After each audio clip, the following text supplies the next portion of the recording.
Olá, pessoal, boa noite. Bom, hoje, essa semana e mais semana que vem, a gente tem aí uma série de bancas ocorrendo, né? Então, pode ser que ocorra atrasos, tá? Mas a gente inicia a aula, depois vocês assistem lá então a aula, ok? Bom, então vamos ver aqui. Hoje nós já iniciamos um conteúdo novo, né? Terminamos aves, tá? E agora a gente começa a falar sobre os sinapsídeos, tá? Então, os sinápsidas são aqueles que vão possuir uma fossa temporal, tá? E inclui, então, os mamíferos aí, tá? A gente vai dar uma olhadinha nesse grupo de animais, então, ao qual a gente também pertence, tá bom? Então, é a primeira de 3 aulas aí que a gente vai fazer, tá? De 2 a 3 aulas que a gente vai fazer. Bom, então vamos lá. A gente tem a classificação, então, também desse grupo de mamíferos, né? E que está dentro do filo Chordata, classe Mamália, né? Aí a gente tem algumas subclasses aí que compõem toda essa classe mamália, tá? Então, estamos falando de mamífero e vamos colocar aqui aos poucos para vocês sobre essa classificação, a evolução dos mamíferos e algumas características e mostrando também a diversidade que nós encontramos dentro desse grupo de animais, tá? Bom, então temos aqui 1, 2, 3 classes, né? Bastante importante que vocês saibam essa divisão, para que depois vocês saibam diferenciar quem são esses mamíferos, então, que são considerados monotremados, e quem são os marsupiais e os verdadeiros, então, térios, então, né? Que são os verdadeiros placentários, que a gente diz, tá? Então, a gente inicia aqui com a subclasse alotéria e que são representados por roedores, tá? E esses animais já não existem mais. Então, portanto, são fósseis, né? Então, já não temos nenhum representante dessa linhagem alotéria, ok? Subclasse protéria, então, vai estar constituída dos animais monotremados, que já já a gente vai ver e vai mostrar para vocês quem são. E a classe téria, tá? Classe téria, a gente tem uma subdivisão dentro da classe téria, onde a gente divide os metatérios, que são os marsupiais, tá? E os eutérios. Aí sim entram os placentários verdadeiros, tá? Bom, então vamos falar um pouquinho aí dessa evolução desses mamíferos, né? A origem desses mamíferos, então, desse grupo aí. Bom, linhagem sinápsida, né? A gente já veio falando há bastante tempo a respeito das fenestras temporais, tá? Ao qual a gente já veio falando dos anápsidas, dos diápsidas e também agora sinápsida, tá? E cada um está relacionado ao número, então, de fenestras que possuem esse crânio, tá? Bom, então a linhagem sinápsida são os mamíferos e seus predecessores, isso é, os ancestrais, tá? Quem precedeu eles foram os sinapsídeos não mamíferos, tá? Que a gente já falou sobre ele, e os sinapsídeos possuem um par de aberturas, então, temporais no crânio, isso é, de um lado e de outro. Tínhamos lá aquele crânio, né? Anápsido, onde não encontrávamos nenhuma abertura temporal, ao qual nós temos quem? Os quelônios ainda, né? Pertencendo a esse grupo de anápsidos que não vai possuir fenestra temporal. E outros répteis bem basais lá, né? Mas que hoje o restante dos répteis não tem mais esse padrão de crânio. Somente As tartarugas, então, os quelônios, é que herdaram esse padrão de crânio, tá? Bom, a partir desse padrão anápsido, nós tivemos, então, o sinápsido, tá? Então, a partir daqui, nós tínhamos o sinápsido, que é uma fossa, então, temporal, limitada dorsalmente pela barra pós-orbital e esquamal, que são os ossos, então, que a gente falava para vocês, né? Aqui são répteis semelhantes a mamíferos, tá? Que são essa linhagem de sinápsidos aqui, tá? Que a gente falava. Então, eles possuíam o crânio, né, estabelecido nessa formação óssea, então, que a gente vê, tá? E a partir desse sinápsido, né, que eram répteis semelhantes a mamíferos, é que nós temos o sinápsido modificado, tá? Presente agora, então, esse padrão de crânio nos mamíferos, até nos mamíferos atuais, tá? Então, as fossas estão limitadas pelo crânio e inferior das órbitas e estão aí esse grupo de mamíferos. Então, a gente viu que houve ali, ó, perda de alguns ossos ali, tá? Para, então, facilitar aí, que a gente sabe que esses orifícios, eles são para inserção de musculatura, né? Então, uma melhor inserção de musculatura, isso traz uma maior mobilidade, porque essa musculatura, gente, vai estar ligada aqui ao crânio, né? A parte do crânio, com a mandíbula também, tá? Então, isso traz uma eficiência maior, dependendo do grupo, dos seus alimentos que eles vão fazer a sua dieta, trouxe essas especializações e essas modificações, então, referentes também à mudança desse padrão do crânio e as musculaturas inseridas também, tá? Bom, aqui, linhagem sinápsida, então, uma única fenestra temporal de cada lado do crânio, então, tá? Não confunda com essa abertura ocular, tá? Então, essa abertura da fossa está aqui, onde alguns ossos foram aí perdidos e fundidos, tá? Primeiro grupo de amniotas, então, né, a radiar amplamente em hábitats terrestres, tá? Eram animais de porte médio a grande, cerca de 100 a 200 quilos, gente. Então, de uma estrutura bastante avantajada, né? Entretanto, a maioria desapareceu, deixando geralmente espécies muito pequenas, tá? Com cerca de 1 quilo. E depois nós vamos ver que alguns aí, predecessores de mamíferos, né, já extintos, eram animais muito pequenos mesmo. Logo depois da extinção, restaram animais de tamanho de pequeno, bem pequeno porte mesmo, tá? Bom, quais eram as características primitivas dos sinapsídeos em relação a répteis e aves, né? Porque nós sabemos que répteis e aves, né? Então, tinha essa ligação com alguns tipos de sinapsídeos. Então, pele glandular, mas não possuía o quê? Beta-queratina, que é o que a gente, né, agrega nesses dois grupos aqui, porque eles têm a beta-queratina dentro de algumas estruturas que eles possuem, né? Répteis, por exemplo, os crocodilianos, por serem grupo irmão de aves, né? Eles têm, então, aquelas... a, a carapaça, né? Aquela cobertura corporal, né? Aquelas escamas que parecem escamas, que são de pura beta-queratina. Assim como também nós temos beta-queratina presente na constituição das penas das aves, né? E algumas escamas ainda encontradas nos membros posteriores das aves, tá? Bom, então, olha, sem essa beta-queratina, esses sinapsídeos, né? Isso sugere que nunca apresentaram uma cobertura escamosa, então, né? Isso é, escamas parecidas ali dos reptilianos que a gente falava tanto, né?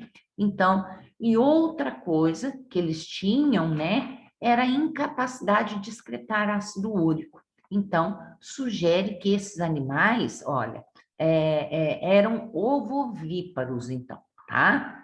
Bom, ausência de boa visão colorida, que também vai fazer com que sugerem que eles tenham hábito noturno, bastante diferente, né, da maioria, então, de alguns animais desse grupo aqui, tá? Dois principais grupos de sinapsídeos, né, que a gente também já falou em outras aulas, o pelicossauro e os terapsídeos, então. Sinapsídeos, então, pelicossauros. Vamos dar uma lembrada como eram, então, esses animais, né? Mais primitivos e animais com quilha, né? Que a gente pode ver aqui, bem evidente nesse exemplar aqui, bastante parecido com os reptilianos, tá? Um exemplo é o Dimetrodon, tá? Classificado erroneamente como um dinossauro, porque ele era, né, mais derivado, ele era assim, ele era muito mais derivado, né, dos sinapsídeos e dos mamíferos. Ele era bem diferenciado. Tinha essa quilha bastante grande, essa quilha era bastante vascularizada também, né? Então, imaginava-se até que ele possuía algum tipo de endotermia, né? E são chamados de sinapsídeos, mas não terapsídeos, então. Pelicossauros são sinapsidas mais basais, então, tá? Que mais alguns outros sinapsídeos também diferenciados, né? Mostrando, então, uma diversidade dentro desse grupo. Sem indícios do aumento de taxa metabólica, eles eram carnívoros, generalizados e com dentes grandes e afiados, e com presença de canino. Isso aqui que liga então, a esses sinapsídeos mais recentes, mais derivados, tá? Tinha um palato também, né, arqueado, então, o céu da boca bastante arqueado, então isso também dá uma noção a se pensar que existia essa separação entre a passagem nasal e a bucal, né, e que se podia mastigar tranquilamente sem parar de respirar. Quilha sugere a regulação de temperatura, uma vez que elas eram altamente vascularizadas, né? E a gente vê que existe uma ampla extensão aqui que poderia, então, captar, então, e gerar essa energia, né? Uma vez que era bastante vascularizada. Então, não só o corpo, né? Mas que também essa projeção da quilha, que também é bastante vascularizada e acabava sugerindo, então, que essa regulação poderia também ser efetuada através da quilha. Sinapsídeos terapsídeos, então, um outro grupo, então, que a gente estava falando, eles substituíram os pelicossauros. Então, eles são mais derivados, né, que os pelicossauros, né, mostram aí, exibem algumas características diferenciadas, tá? A princípio, esses terapsídeos, então, eles não são mamíferos ainda, né? Porque mamíferos a gente considera a presença de pelos, a presença de glândula mamária, né? Então, vamos lá. Ancestrais, um ancestral, né? Que a gente tem uma linhagem, um pezinho plantado aqui dentro desses animais, aos quais, a partir deles aí, tivemos ali um ancestral comum, tá? Possuem já modificações para o aumento dessa taxa metabólica, né? Então, aí já mostram alguns deles que possuíam pelos, e aí sim mostra, então, essa característica também da endotermia, que é peculiar aos mamíferos, então, tá? Os terapsídeos, olha, aqui um exemplar que a gente já está olhando um pouquinho mais, então, eles já exibiam aí a presença de pelos, tá? Dentro desse grupo, foram encontrados, então, tantos animais que faziam a sua dieta base de herbivoria, quanto também a carnivoria, tá? Então, eram grandes e também pequenos animais. Ampla distribuição, né? Então, se radiaram bastante através do planeta, tá? Incluindo locais frios. E isso, então, é que essa pelagem, né, que eles possuíam é que ajudou também muito nessa irradiação desses animais, tá? Então, aí sim, também traz uma confirmação de que já existia uma alta taxa metabólica corporal, então, desses animais, gerando, né, a temperatura, o calor, né, corpóreo, e que esse pelo, então, ajudava a promover, então, a permanecer, a ajudar a manter, então, essa temperatura, né? Maior fossa temporal, para origem de músculos adutores externos, né, maiores, porque também já mostrava que esses animais tinham uma maior atividade.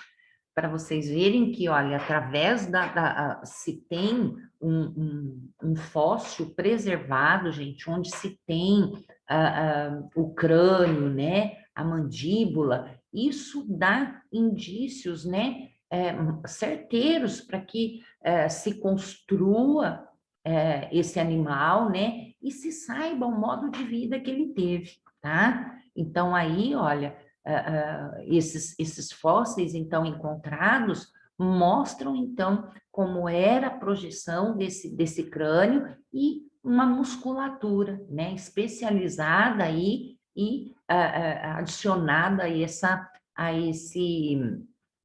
esse esqueleto, tá? Que daí traz essa certeza de o tipo de atividade que esses animais tinham. Terapsídeos, olha, no final do Permiano, então, cerca de 250 milhões de anos, ocorreu essa extinção, tá? Extinção em massa, novamente, e a mesma que atingiu todos os trilobitas, né? Que já são outros animais aquáticos, e nenhum pelicossauro sobreviveu. E apenas 3 dos 6 grupos dos terapsídeos que a gente mostrou anteriormente, no slide anterior, sobreviveram, tá? Os anamodontes, os pterocefálicos e os sinodontes. Esse aqui que é o mais importante para a gente, tá, gente? Olha lá, o que eles tinham e possuíam? Caninos superiores maiores, diferenciação dos dentes incisivos, que mostra, né, que eles podem morder, então, cortar, tá? Canino, que mostra que podiam rasgar, e pós-caninos. Então, uma dentição bem respeitável aqui, né? Cintura peitoral e pélvica menos robusta e membros mais delgados. Ombros com movimentos mais livres dos membros peitorais, então exigia uma grande mobilidade, e isso se diferenciava, então, de outros grupos de animais, né? Inclusive dos sinapses, dos anteriores, várias linhagens distintas. E sinodontes, ó, eles eram muito derivados, né? Com bastante aí modificações corporais, e que a partir dessa linhagem, então, nós temos aí a origem dos mamíferos. Aqui mostrando os terapsídeos mais derivados, né? Que a gente tinha 2 grupos, então, que eram dissinodontes e teriodontes, tá? Dissinodontes, especializações do crânio para herbivoria, e os teriodontes, onde nós temos a linhagem sinodontes, então, eram os principais, então, predadores, tá? Então, aqui a gente tem alguma representação a respeito dessa linhagem, tá? Oi, Rodrigo.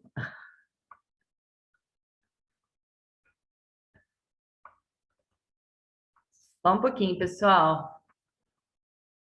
Diga, Rodrigo. Saiu? Pode ficar aqui. Tem nada não, tô sozinha. Bom, A linhagem sinodonte, pessoal. Então, ancestrais desses mamíferos, então, tá? Vamos ver o que eles apresentavam aí nessa constituição corpórea. Tinha uma redução de tamanho corpóreo, então não eram grandes, olha. A gente já teve esses animais logo após a extinção, tendo animais bastante pequenos, tá? Então, muitas características derivadas. Então, nós temos ali, olha, dentes laterais já eram multicuspidados. Isso quer dizer o quê? Já tinham desenhos, reentrâncias, né? Isso quer dizer o quê? Que certos grupos de dentes que eles tinham multicuspidados, né? Então, ajudavam a mastigar esse alimento que eles tinham, né? Então, movimentação da mandíbula para fechar as maxilas também. Então, um fechamento melhor, então, desses dois conjuntos ósseos, tá? Presença de vasos sanguíneos e glândulas no tegmento das maxilas.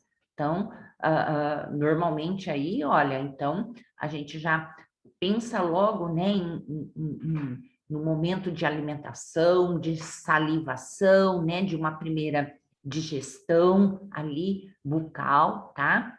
Focinho e lábios similares, então, aos dos mamíferos, tá? Móveis e sensíveis e presença de bigode, né? Então, nós temos essa presença aí dessas características nos mamíferos, né? Que nós temos lábios, né? Não estou falando só de humanos, não, porque a nossa disciplina é zoologia, mas todos os nossos animais possuem esses lábios, seja um cão, seja um cachorro, seja, né, qualquer outro animal, possui ali essa borda desses lábios, então, permeando toda essa pele que recobre, então, o rosto, né? O focinho, é claro, né? Então, móveis e são super sensíveis. E o bigode são pelos ali presentes e que eles são sensoriais também, para uma grande parte, pelo menos para os que têm, sensorial para esses animais, tá? Bom, em relação a modificações esqueléticas, então, dos sinapsídeos e sua relação com a taxa metabólica, tá? Então, uma maior fossa temporal, aumento de volume de musculatura da mandíbula, porque isso mostrava que eles, então, tinham mais alimento dia. Então, se alimentava bastante, né? Então, era diferenciado. Uma tendência também de fechamento de caixa craniana com ossos dérmicos vai resultar também em uma fossa temporal distinta. Isso para quê? Sempre para aumentar o volume da musculatura, tá? Então, presentes nos sinodontes e em mamíferos, então, tá? Então, é uma diferenciação aí. Presença do arco zigomático, que nós também temos, né? Que indica o quê? Que o músculo masseter, que é, né, o que a gente usa para mastigar, ó, com inserção na mandíbula e fossa no dentário. Então, isso vai sugerir o quê? Maior processamento do alimento. Então, se eu tenho essa musculatura, ligado a esse osso, então, me promove uma mobilidade e que a gente pode, então, né, não, os outros grupos de animais também processar melhor esse alimento ainda na boca, antes de engolir, tá? E que estava presente ali nos sinodontes e que é presente nos mamíferos. Modificações esqueléticas dos sinápsidos e sua relação com a taxa metabólica, sinapsídeos, desculpa, tá, gente? Articulação e tamanho do dentário em relação ao crânio, e especializações do dente, olha lá. Então, tinham lá homodontes nos pelicossauros, então esses dentes eram todos homogêneos, todos meio que iguais, e heterodontes nos sinapsídeos mais derivados. Então, esses dentes, grupos de dentes diferenciados, né? Então, que fosse para cortar, para mastigar, né? para rasgar, tá? Então, em um único animal, esses dentes, então, eram diferenciados, tá? Aqui algumas considerações que a gente deixa aqui só para que vocês, né? Que Sinápsida surgiu com a primeira linhagem, então, descendente de répteis, tá? A diferenciar-se a partir do formato do crânio, com uma fossa temporal. Sinodonte fazem parte dos sinapsidas, tá? Que é caracterizado por esta única abertura, então, localizada nas têmporas cranianas, e que nada mais tem a função do que fixação dessa musculatura mandibular, tá? Isso vai diferenciá-los, a exemplo dos répteis, que são os saurópsidas, tá? Que possuem duas, né? Em cada lateral do crânio, então. Ao longo do processo evolucionário surgiram os sinodontes, um táxon dentro dos terapsídeos, então, que apareceu no final do Permiano, como a gente falou, há 250 milhões de anos, né? E se distribuiu em diferentes espécies por todos os continentes durante o Triássico, então.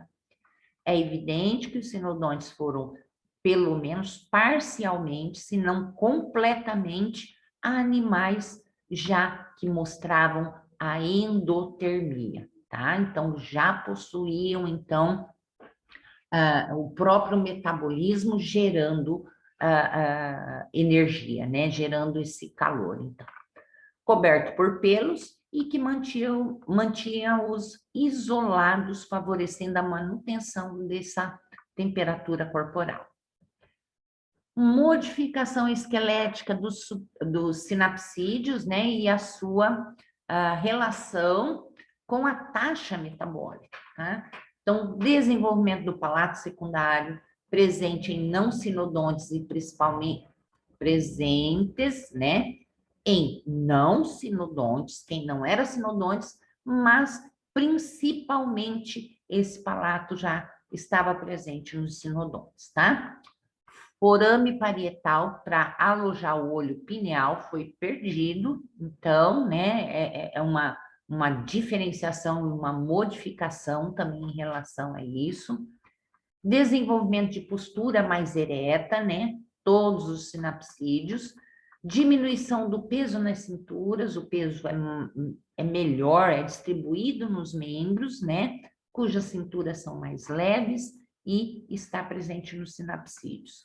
Os dedos menores também contribuem para que a postura seja vista mais ereta, então, tá? E presente nos terapsidas.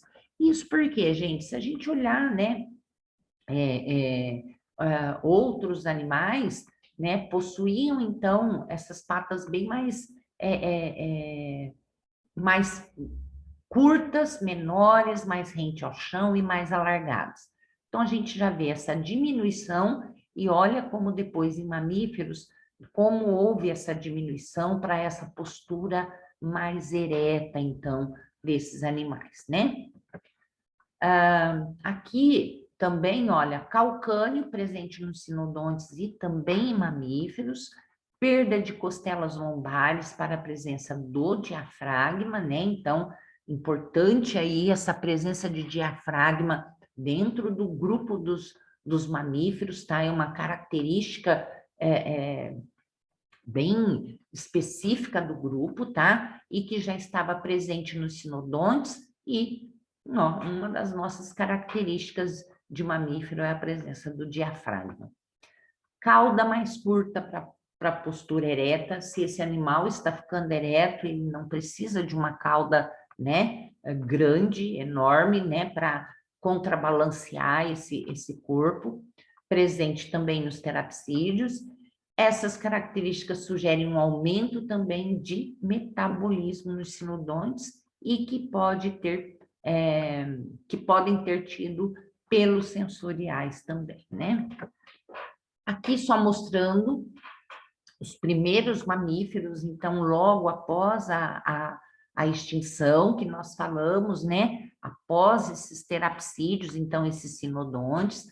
Então, o que a gente tem desses mamíferos, então, no Triássico, olha lá, são animais de pequeno porte, com menos de 100 gramas até, tá, gente? Então, era coisinha ali de tamanho de ratinho mesmo, tá?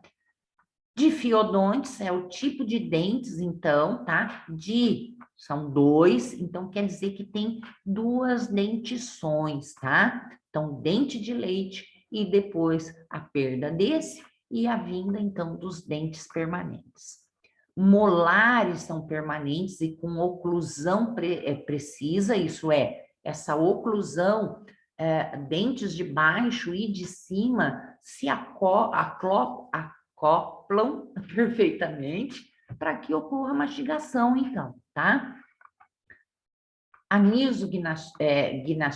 Gnatia, né? Que as maxilas inferiores são mais próximas entre si, as superiores, que são as mandíbulas, se movem de maneira rotatória, então existe essa possibilidade de mastigação, tá? Então, aqui bem famosinho esse ratinho que é o Morganocodon, tá? É um mamífero que era insetívoro ainda, e nós temos um sinodonte aqui, encontrado esse pequenininho aqui, o fóssil dele aqui no Brasil, tá, gente? Então, a gente tem essa linhagem aqui de sinodonte no Brasil também, tá? Muito bonitinho. E agora, para falar, então, e já entrar nesse grupo aí realmente dos mamíferos, né? A gente tem esses mamíferos recentes e cerca aqui, ó, né? Isso não está atualizado, né? Mas em torno, aproximadamente, isso aqui, uma vez que a gente, né? A cada ano a gente tem perda aí de espécies, né? 6.495 espécies animais, então, distribuídas entre 1.314 gêneros, 117 famílias e 29 ordens, então, tá? Então, vamos lá. Uma as características aí peculiares, então, de mamália, a gente tem pelos. Na hora, é falar de mamífero, a gente lembra de pelo, tem que ter pelo, né? Então, pelo, glândulas mamárias, né? E outros também, o que é ouvido médio com 3 ossos, tá, gente? Então, o martelo, a bigorna e o estribo, tá? Então, é o articular, que é chamado de martelo. Deixa eu só tirar daqui, me jogar para cá, para que vocês vejam aqui, então, esses ossinhos, né? O quadrado, que é a bigorna, e o estribo. Porque parece mesmo, ó, estribinho de colocar o pé, aquele que a gente monta cavalo, martelo, né? E a bigorna, então, tá?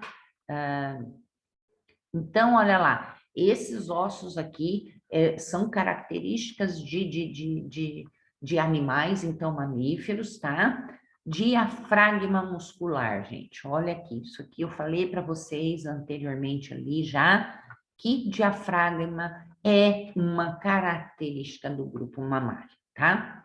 Mandíbula formada por um único osso, olha aqui, que é o dentário. Então, nós temos ó, uma única formação óssea para a implantação dos nossos dentes, tá? Filocordata, então, voltamos lá àquela classificação, onde nós temos a classe mamália, subclasse alotéria, que são fósseis, não temos representantes hoje, e temos a subclasse protéria, que são os monotremados, subclasse téria, sendo dividida em metatérios, que são os marsupiais, e os eutérios, que são os placentários verdadeiros. A gente vai dar uma mostradinha para vocês quem eram essas duas subclasses, tá? E mostrar um pouquinho, então, desses térios aqui, que são os metatérios.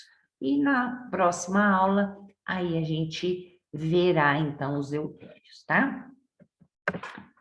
Então, a lotéria. Então, através também, olha, de fósseis, né, deixados aí, é que eles montam, então, como poderia ter sido esses animais, tá?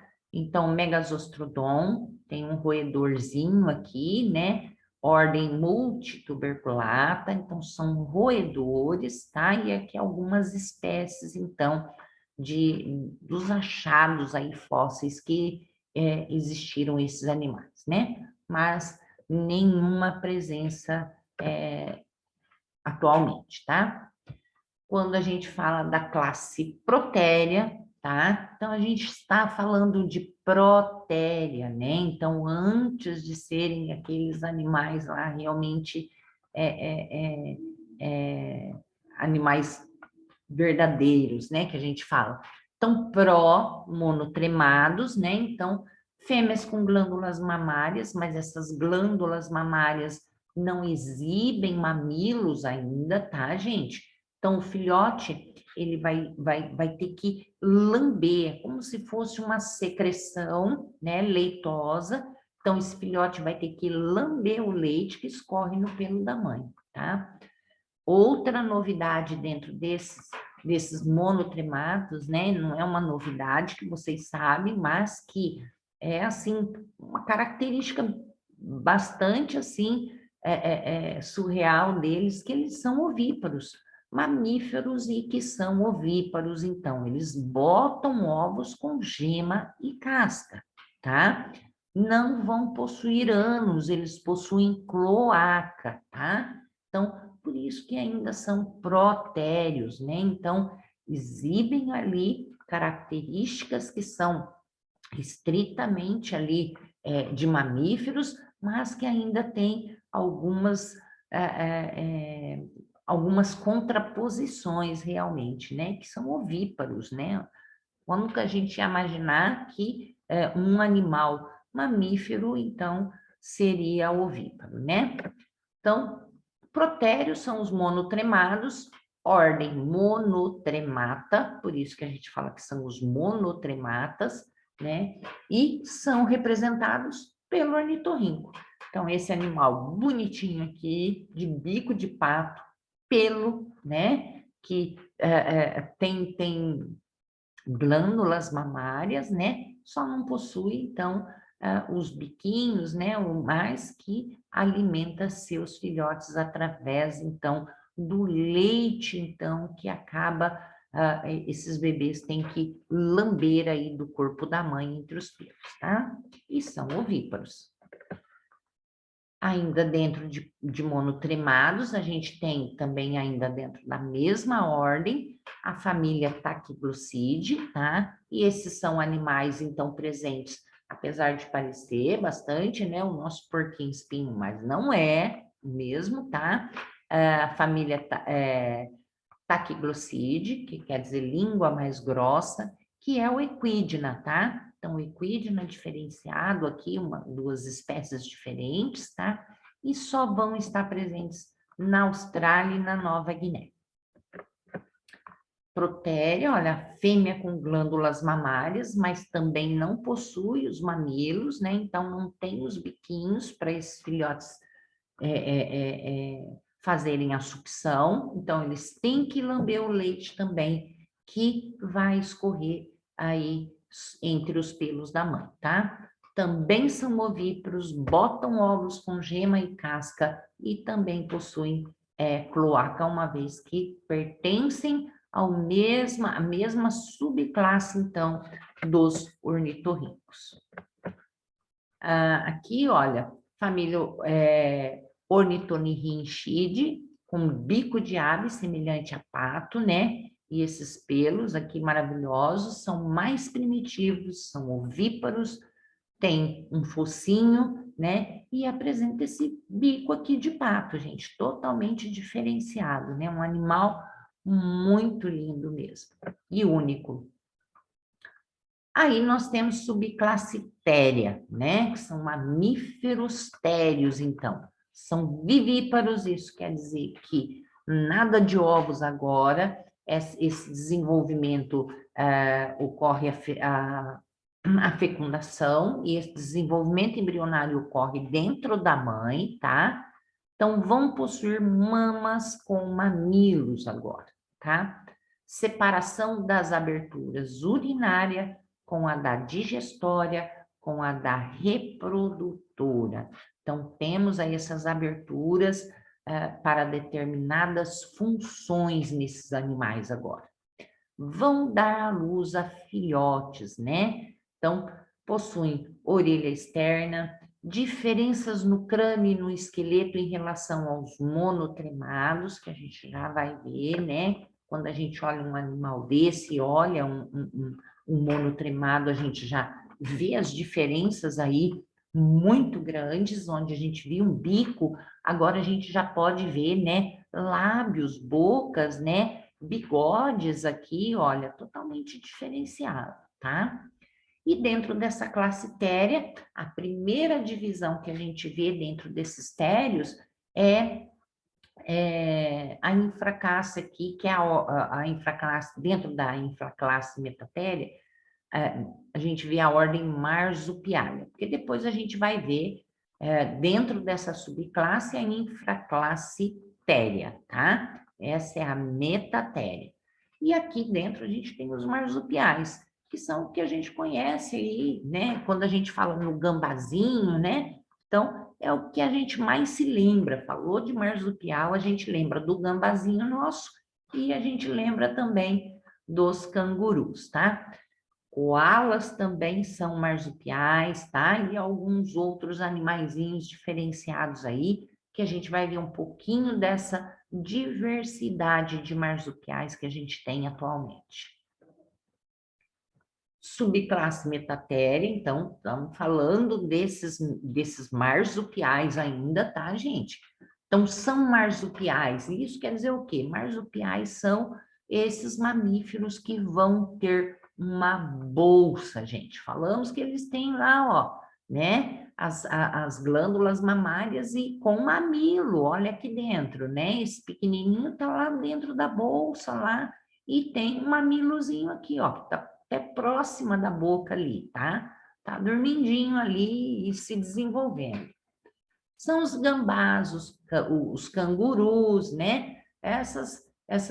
Esses gambazinhos que a gente está acostumado a ver aí, então, tá? Os embriões vão fazer o quê? Se desenvolver no marsúpio da mãe, até serem capazes de andar. Por quê, gente?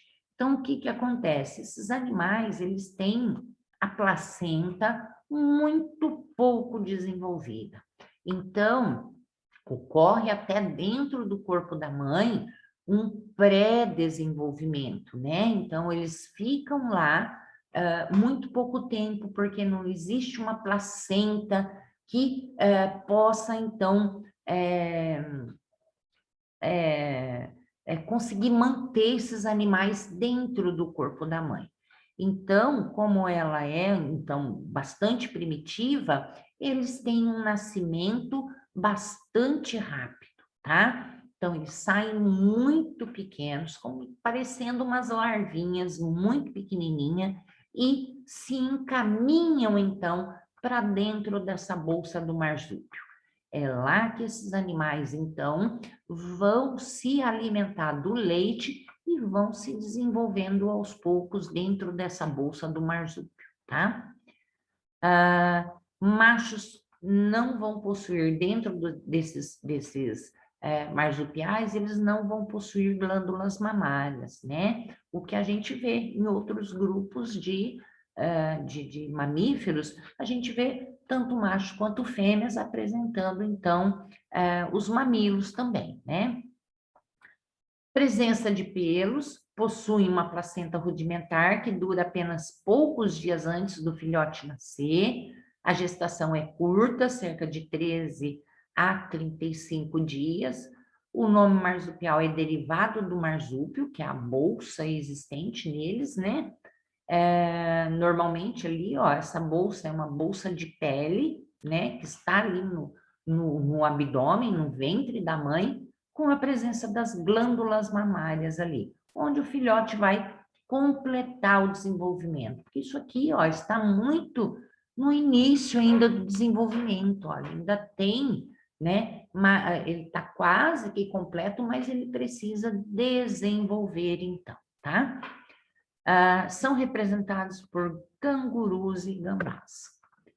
Ordem de Delphimorphia, tá? Que são os gambás e cuícas, eles não possuem marsúpio, tá, gente? Estão presentes aí na América do Sul, a maioria, e cerca de 63 espécies, então, tá? Aqui, principalmente, também a nossa raposinha, nosso gambazinho, né? Ordem Microbiotéria, então é o Munito del Rey, então essa espécie só existe na Argentina, ali na Patagônia, então esses animaizinhos são bem típicos de lá. Ordem Paucituberculata, então também bem parecidos aí, parecem ratinhos, né? E eles são os sonolistídeos, são dos Andes, tá? Então, das cordilheiras lá dos Andes, existem 5 espécies desses animais e presentes somente nesse local dos Andes. Ordem Daciromorfa, Daciuromorfa, isso mesmo, ratos marsupiais, ou chamados de gatos marsupiais, ou diabo da Tasmânia, está dentro desse grupo. O lobo, também chamado de lobo marsupial, só presente onde? Austrália, Nova Guiné, com 63 espécies, então, desses grupos, então, tá? Ordem Peramelomorphia, o branticô, parece ali um coelhinho, né? Tem um jeitinho de coelhinho, mas ele não é tão grande, tá? Então, é chamado de coelho marsupial, então também tem um marsúpio. Ele é típico da Austrália e existem 21 espécies, então, dessa ordem. Ordem Notolicdemorpha, tá? Esse bem bonitinho, ó. É uma topeirinha, por isso que tá até colinho fechado aqui. Topeira, a gente sabe que elas são, né? Escavadoras, vivem ali bastante enterradas, então por isso que a maioria enxerga muito pouco, tá? São típicas da Austrália e tem 2 espécies, então. Esses animais são providos aí, ó, de garras bastante grandes, já devido a esse fato de escavarem, tá? Ordem Diprotodonta. Aqui, Diprotodonta, tá, gente? Filandra, cuscuz, mombate, coalha, o coala, o canguru e o alabe, tá? Então, esse aqui é o mombate, o canguru vocês conhecem, o coala vocês conhecem, tá? Então, presentes onde esses animais? Bastante diferenciados, nada por aqui, gente. Austrália, Nova Guiné e algumas ilhas da Indonésia, então, que vão apresentar esses animais e estão distribuídas em 117 espécies, tá? Esse aqui, inclusive, também ali das ilhas da Indonésia, tá? É muito parecidinho, ele tem um quezinho realmente do koala, mas esse aqui é o wombat, tá? Fica bem grandinho também esse animal, tá? Era isso, acabou. Aqui, pessoal, então a gente mostra esse grupo, então, de térios, tá? E aí depois, deixa eu jogar lá na nossa classificação, pode ser aqui, tá? Aí nós vimos, então, essa subclasse de roedores que são fósseis, vimos a subclasse protérea, tá? Que são os monotremados, e dentro da subclasse téria nós vimos os metatérias, então, que são os marsupiais, tá? Na aula seguinte, então, que nós vamos ter, aí sim a gente verá, então, a subclasse téria e veremos os eutérios, então, que são os mamíferos placentários verdadeiros, ok? Bom, interrompi aqui. Obrigada, pessoal. Dei uma olhadinha na aula aí para se inteirar a respeito do que a gente está tratando agora, tá? E aí a gente se vê na aula que vem, ok? Um abraço a todos. Qualquer dúvida, é só me acionar. Um abraço, pessoal. Tchau, tchau.